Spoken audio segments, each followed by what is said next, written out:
안녕하세요 여러분, 세상 돌아보기입니다. 오늘은 2022년 9월 30일 9월의 마지막 날이네요. 그리고 금요일이고요. 예, 오늘은 정치 논평 꼭지로 한 말씀 드려보겠습니다.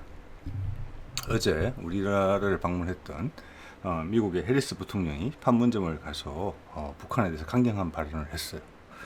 그래서 이게 북미 종전 협상이 또 틀어지나 이런 분위기를 자아낼 수가 있어요. 이 발언이. 또 저도 어느 정도 예상과는 달랐던 발언이기도 하고.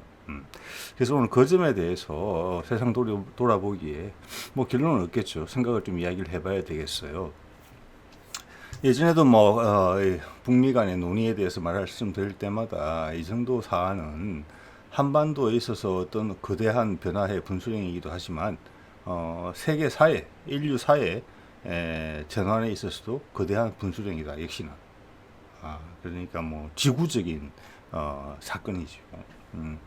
그래서 이런 일은 모든 것이 옳다 하고 거기에 또 사람의 노력이 최선으로 다 부어진다 하더라도 결국 이 하늘이 때를 허락해야지 되는 그런 부분이 있지요. 뭐 진인사 대천명 참 적절한 말입니다. 예, 그런 것을 우리가 항상 인지하고 있지만 또 아쉽고 걱정되고 기대되고 하는 부분은 또 우리 인간으로서 숨길 수가 없죠. 우리는 하늘이 아니니까. 그런 뭐 정서를 밑바닥에 깔고 한번 살펴보겠습니다. 예. 자, 이건 로이터 통신의 보도예요. 이제 해리스 부통령의 발언에 대한 거, 국내 주요 언론에도 보도가 된 것으로 알고 있습니다. 여기 보면은 미국의 부통령 해리스가 북한이 아주 뭐랄까 난폭한 독재 국가다 이런 표현을 써서 비하했다는 거죠. 했는데 평양이 거기에 맞서서 탄도미사일을 발사했다. 예, 탄도미사일도 발사했죠. 어제 그리고 그제. 예. 그래서 걱정이 좀 깊어지는 것이죠. 또 틀어지나 이렇게. 자, 그 기사 내용에 보면은 해리스가 이 말을 한 것은 분명한 것 같아요. 어디 언론의 보도에는 잡히지 않았는데 지금 따옴표로 표시되어 있고 로이터 통신이기 때문에 그래도 거짓의 가능성이 가장 낮다고 보기 때문에 이것을 인용을 합니다. 제가 번역을 잠깐 어설프게 해보면 북쪽에는 여기 남북한 독재자가 있고 그리고 인권 침해 사례가 빈번하게 발생을 하고 그리고 불법적인 무기 개발 프로그램이 있다. 그 모든 것들은 평화와 안정을 해친다.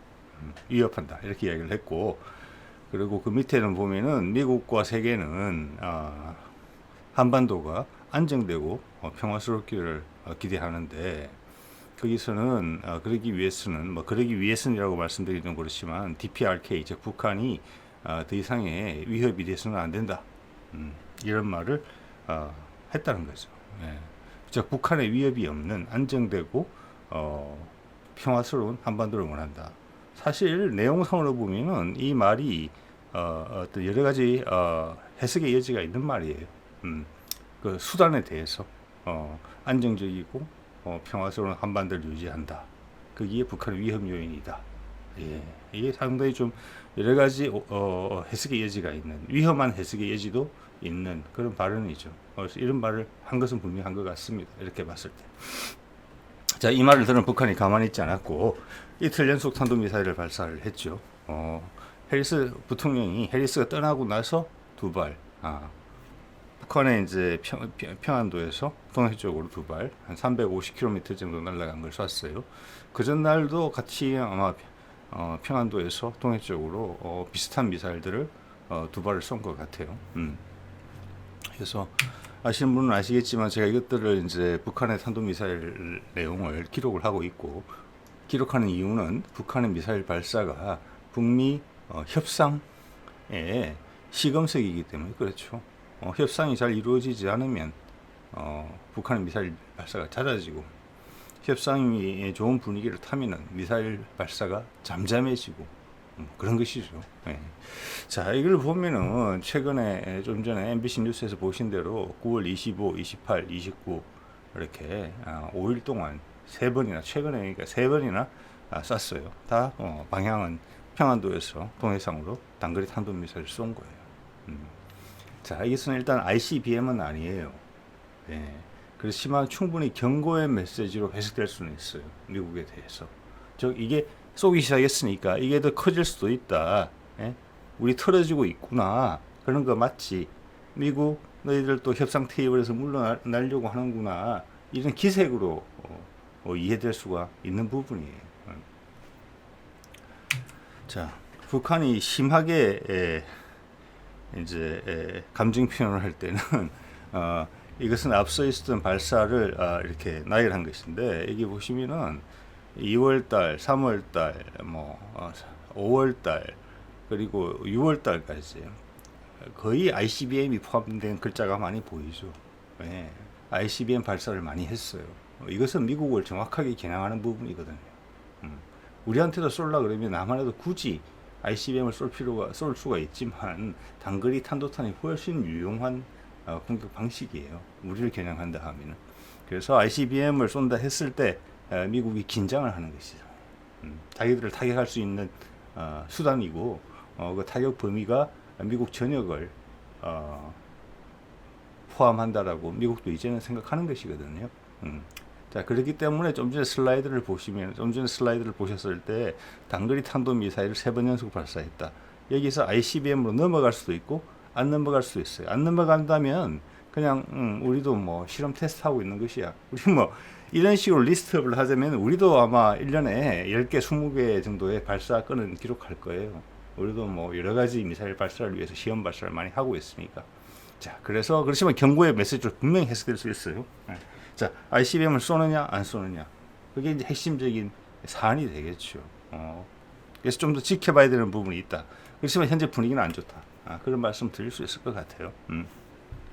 그래서 해리스의 발언이 왜 그런 느낌을 주느냐 하면 이거는 어제도 제가 썼던 슬라이드이긴 한데 지난 8월 4일 날 낸시 펠로시가 미국 하원 의장이 판문점을 방문했을 때 북한을 자극하는 말을 안 했어요. 자, 그죠? 거기서 수고하는 미 군인들을, 미 의회를 대표해서 감사의 말씀을 전했다. 뭐 이 정도의 이야기를 했어요. 그런데 좀 전에 리스트에서 보여드린 것처럼 이때는 이미 북한이 ICBM 발사를 여러 차례 했을 때요. 제가 이 밑에 리스트를 해놨죠. 그래도 북한에 대해서 공격적인 발언을 삼가했다고 봐야 되겠죠. 이런 상황에서도. 예. 자, 그런데 이걸 한 번 더 보시면 아시겠지만 북한이 마지막으로 탄도탄 ICBM 포함해서 쏜 게 6월 5일이에요. 즉 6월달, 7월, 8월, 9월이 다 가도록 4개월 동안 미국의 위협적인 수단의 테스트가, 시험 발사가 없었어요. 4개월 동안이나. 아주 예외적이죠. 금년에 지금 24번 쐈는데. 그래서 이것이 북미 간의 종전협상이 잘 이루어지고 있는 사인으로 이해가 됐지요. 예. 그런 신호들도 보이고. 그렇지만 이게 뭔가 털어질 기색이 있다. 그것이 해리스의 발언으로 나타났다. 미국의 넘버 2가. 예. 자, 또 하나는 이제 우리 측에서 생각하는 이유 중에 하나는 이제 29일 어제까지 미국 항공모함이 와 있어서 우리 동해에서 우리 해군하고 훈련을 하고 30일부터는 동해 공해상에서 한미일 3군 해군이 모여서 북잠수함 대응 훈련을 한다, 이렇게 돼 있어요. 그래서 여기에 대한 어떤 경고의 목소리다, 이렇게 생각될 수도 있어요. 그런데 저는 이 부분에 있어서는 지금 독일 공군의 수송기 한 대는 우리나라에 와 있고 유로파이터 전투기 3대는 지금 일본에 가 있죠.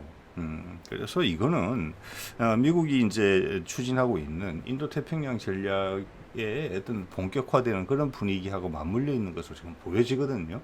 이건 해군, 독일은 공군. 그 가능성의 이제 시작인 것이죠. 그런 시작으로 보이는데 인도태평양 전략의 주 목적은 일단은 중국이에요. 중국. 이전까지는 앵글로색슨 계열의 국가들끼리의 연합체였어요. 영국, 미국, 뭐 호주, 뉴질랜드. 그런데 여기서 인도태평양 태평양 전략이 시행되면서 바이든 정부 들어와서 본격화되면서 거기에 그 외에 유력한 나라들이 포함되기 시작했어요. 그 중에 하나가 독일이고 그다음 우리예요. 예. 그래서 이것은 문재인 정부 때부터 많이 추진이 됐던 내용이죠. 그래서 최근 윤석열 정부의 주요 당국자들이 그 본질을 조금씩 깨닫기 시작하는 것 같아요. 그래서 최근에 KF21에 항모형 이야기가 나오면서 이 사람들이 이 깊고 굵은 이야기가 오랫동안 진행이 되어 왔었구나라고 새삼 느끼는 부분이 있는 것 같거든요.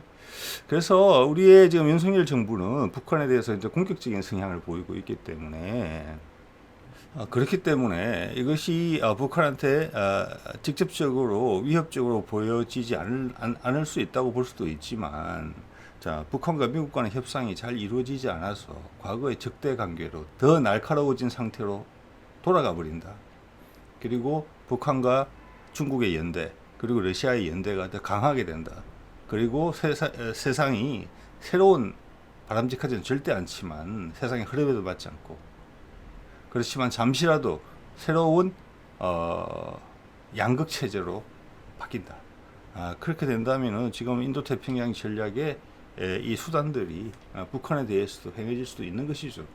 그래서 협상이 잘 진행되지 않는다 할 때는 북한이 충분히 이런 훈련에 의해서도 인도태평양 전략의 일환으로 행해지는 훈련에 대해서 자극을 받을 수 있다고 봅니다. 네. 자, 이거는 이제 유로파이터를 몰고 온 독일의 공군 참모총장인 것 같아요. 산케이 신문에서 어제 방송한 거예요. 오른쪽은 일본 공군 참모총장이고, 이 발언 내용을 보면은 그거예요. 인도태평양 전략의 일환으로 우리 독일 공군도 일본까지 날아올 수 있다. 하루나 이틀이면 날아올 수 있다. 그 이야기가 핵심이에요. 예. 자, 이거는 공군, 좀 전에 보신 슬라이드에서는 해군, 인도태평양 전략에 이렇게 보시면 될 것 같아요. 자, 이런 모습들이 해리스 부통령이 판문점에 가서 그런 발언까지 함으로 인해서 다 위협 요소로 작동될 수 있는 거고, 긴장이 고조되는 요인으로 북한에 작용할 수 있는 부분이죠. 예. 자, 그러면 해리스 부통령이 일부러 그런 소리를 했겠느냐? 그거보다 더 엄혹한 상황에서 도착했던 훨씬 더 노련한 펠로시 하원 의장도 아무 말 없이 판문점을 보고 돌아갔는데, 그렇기 때문에 그것이 북한과의 현재의 관계, 논의의 진행 상태가 좋지 않은 방향으로 갈 수 있음을 암시하는 신호가 아니냐, 이렇게 해석할 수가 있죠. 제가 그런 말씀 가끔 드립니다. 북미 간의 논의에 관해서 이야기할 때 그것은 유럽의 우크라이나 전황과 직접적으로 연결되어 있다. 이 북미 종전 협상은 러시아와의 어떤 화해의 무드 속에서만 진행될 수 있는 상황이다. 왜냐? 북미 종전 협상을 하게 되면은 위로 국토가 연결되어 있는 러시아가 혜택을 보게 되어 있거든요. 러시아가 간절히 원하는 것 중에 하나라고 볼 수 있어요. 어떻게 보면 러시아의 어떤 새로운 미개척지가 개척지로 돌변하는 것이고, 거기에 따라서 유럽에 있는 여러 나라들이 같이 혜택을 보는 것이죠. 소위 말하는 유라시아 경제권이라는 것이죠. 그러면 우리 한반도는 유라시아 대륙권과 해양 세력이 만나는 어떤 기점이 되는 것이죠. 자, 한반도가 복받는 일이죠. 그렇기 때문에 쉽게 될 수 없는 내용이긴 한 것 같아요. 자, 그런데 지금 러시아에서 작년에도 그랬죠. 바이든 들어서 세 번째라는 말씀 제가 드리는 겁니다. 그래서 첫 번째 될 뻔했죠. 자, 작년 11월, 12월 될 뻔했습니다. 종전 선언이. 그렇지만 그때 우크라이나 침공 위기가 러시아에 의한 고조되면서 그게 물 건너갔잖아요. 그래서 양쪽 간에 계속 물밑 협상이 있었죠. 미국과 러시아 사이에. 그래서 줄 거 주고 받을 거 받고 이런 분위기가 되면서 직접적인 침공은 발생하지 않을 거고 위기가 이제 완화되는 모양이다라는 분위기가 감지됐던 게 금년 2월이에요. 그래서 그 당시 미국의 국무장관 블링컨이 하와이로 갑자기 날아와서 유럽에서 한미일 외무장관 회담을 개최합니다. 저는 그것을 북미 회담의 재개의 신호라고 봤어요. 여기에 부응해서 북한은 2월 한 달간 미사일 발사를 하지 않았어요. 또한 그때는 중국이 동계올림픽을 하고 있던 시즌이기도 해요. 그러자 2월 말에 되자 러시아가 갑작스럽게 침공을 감행했죠. 그래서 다시 그게 물 건너 간 겁니다. 그러다가 지난 바이든이 한국을 방한하고 돌아간 이후 6월부터 다시 협상이 시작된 것으로 보이거든요. 북한의 미사일 발사도 없어지고. 자, 그리고 우크라이나 전도 교착 상태가 오래가면서 미국에도 덕이 되는 게 없고 러시아에도 덕이 없는 상태로 계속 진전이 됐었어요. 출구 전략이 필요한 분위기로 갔죠. 자, 거기서 어느 정도 마무리를 짓고 새로운 동방에서 새로운 이슈를 터트림으로 인해서 그렇게 양쪽이 체면을 손상하지 않는 선에서 화해를 할 수 있는 이런 분위기가 조성돼 가고 있었다고 저는 봤어요. 그 전쟁을 계속 이끌어 나갈 수는 없는 부분이거든요. 왜냐, 러시아가 그렇다고 우크라이나 전체를 정복할 수도 없는 것이고, 그렇다고 미국이나 나토 군이 거기서 직접 개입을 할 수 없는 그런 노릇이잖아요. 자, 그렇게 봤는데 푸틴이 마지막에 이런 카드를 또 꺼낸 거잖아요. 자, 점령한 땅을 병합을 하겠다 이렇게 선언을 한 거죠. 그쪽 투표를 통해서. 이게 그 사진입니다. 루한시크, 도네츠크 주. 저기는 원래 러시아 쪽하고 영향이 깊어서 원래 반군들이 활동하던 지역이니까 이해가 되는데, 새로 점령했던 지역인 자포리자주, 저가 이제 원자력 발전소권이 있는 곳이죠. 그다음 헤르손주, 이 두 군데를 더 병합을 하겠다는 거예요. 그래서 예전에 병합했던 크리미아 반도하고 딱 연결해가지고 핵심 지역을 확보하겠다는 거거든요. 여기 지금 미국이 발끈한 상태란 말이에요. 즉 우크라이나에서 러시아와 미국 간의 긴장이 다시 고조되는 거죠. 이미 두 번이나 경험해 봤잖아요. 그렇게 됐을 때 한국에서는 한반도에서는 무슨 일이 발생했습니까? 미국과 북한이 서로 비난하면서 각자의 이유를 가지고 비난을 하면서 경색 국민이 돌아섰죠. 한쪽은 제재를 이야기하고 반대쪽에서는 공격하겠다. 건들지 마라. 자, 그래서 이번 해리스의 발언은 그런 시작으로 볼 수 있다. 자, 그런 내용이고요. 유럽에 있어서의 러시아와 미국의 화해, 이건 엄청나게 큰 문제입니다.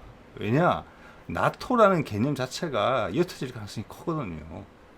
유라시아 대륙이 연결이 되면은 유럽 각국들이 혜택을 봐요. 그 길은 경제가 우리보다 더 어렵죠. 지금 영국의 문제 보셨죠? 전 세계가 그렇잖아요. 그래서 그들 각국들도 프랑스, 독일 다 종전선언을 지지하는 세력들이에요. 혜택을 보니까 어떻게 보면 유일한 탈출구예요. 새로운 경제에. 자, 그렇게 연결이 된다면은 지금의 나토라는 개념이 옅어지는 거죠. 왜? 한 경제권으로 묶일 가능성이 크니까. 그리고 미국은 저기 대서양 건너의 세력이고, 지금 대서양 건너서도 지배력을 행사하는 상황이잖아요.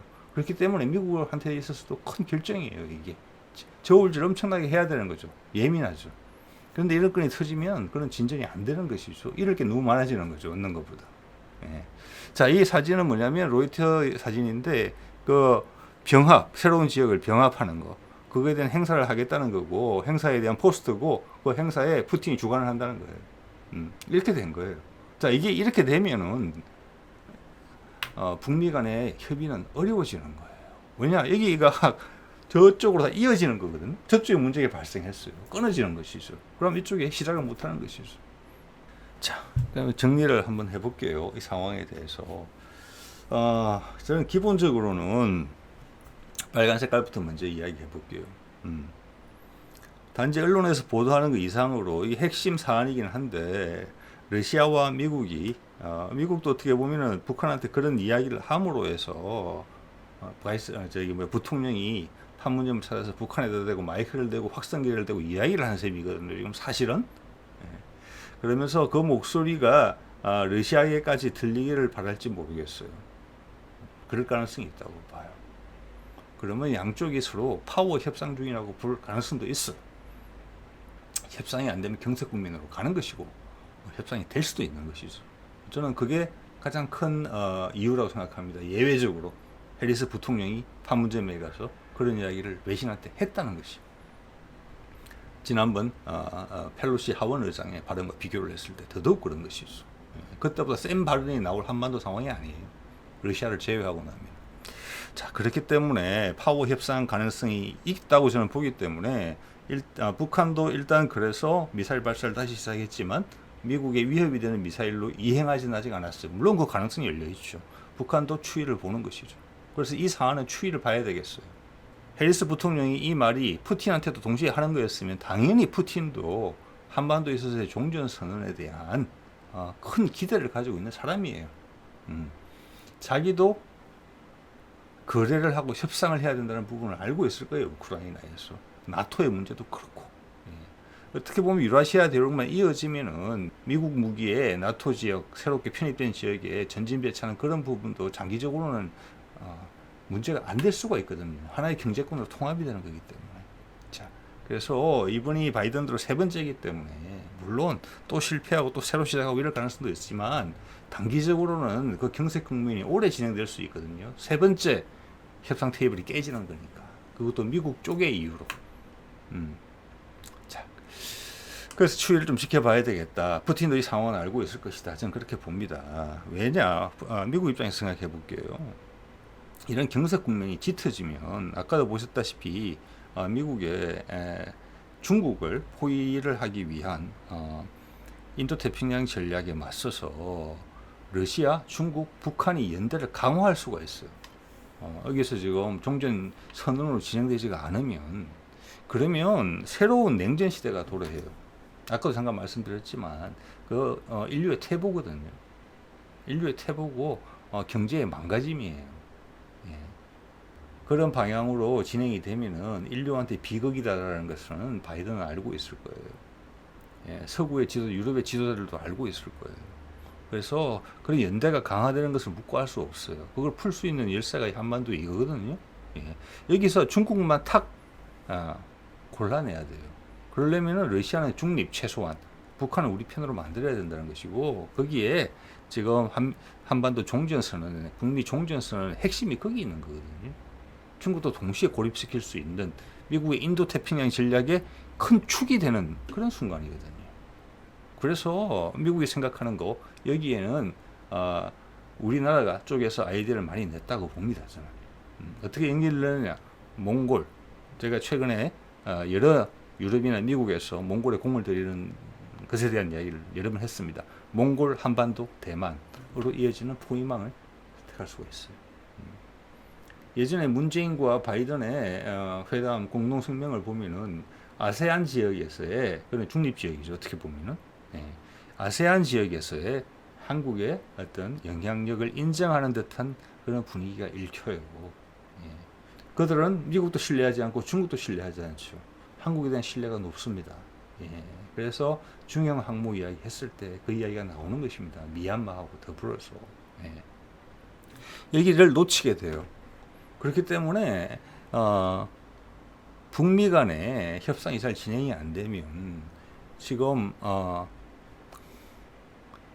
미국의 인도태평양 전략이 엄청나게 고비용 구조가 되면서도 완벽하지가 않아요. 그게 문제입니다. 그래서 이걸 놓칠 수는 없을 거예요. 그렇지만 러시아가 저렇게 나오는 마당에 그걸 묵고할 수도 없는 거죠.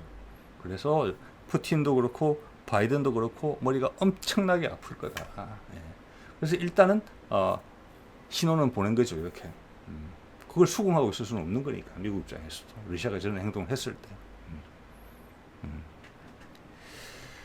자, 그리고 아까 인류 이제 신냉전 시대가 도래하면은 인류가 저기 뒷걸음질 치는 거죠. 경제적으로 이 어려운 마당에. 그러면 전 세계에서 독재가 창궐할 겁니다. 그러지 않고서는 경제가 유지될 수가 없기 때문에 힘으로 누를 수밖에 없어요. 인류에 저해되는 행위예요. 자, 그리고 지금 경제 어렵다는 이야기는 계속 나오고 있는 건 여러분 다 아실 거죠. 새로운 돌파구가 필요하죠. 투자처가. 그래서 거기에 대한 거. 그리고 앞으로 미국의 영향력을 계속 유지하기 위해서는 지금같이 힘으로 지배하는 세상이 아니고 미국은 그만큼 할 힘도 없어요. 세상도 많이 커졌고. 새로운 리더십을 행사해야 되는 부분이 있어요. 그 중에 한 축이 비핵화예요. 새로운 지구죠. 발전된 지구에 대한 어떤 리더십을 행하는 부분이 있어요. 그 점에 있어서 미국이 중국에 비해서 훨씬 더 경쟁력이 있는 부분이에요. 중국이 아주 못하는 부분이에요. 중국을 더 구석으로 몰 수 있어요. 정치적, 문화적으로 고립시켜 준 거예요. 경제적, 군사적에 덧붙여서. 자, 그런 것들이 다 녹아 있는 것이거든요. 한반도 종전 협상에. 그래서 추이를 지켜봐야죠. 일단은 이런 사안이 발생을 했네요. 자, 오늘은 여기까지 하겠습니다. 네.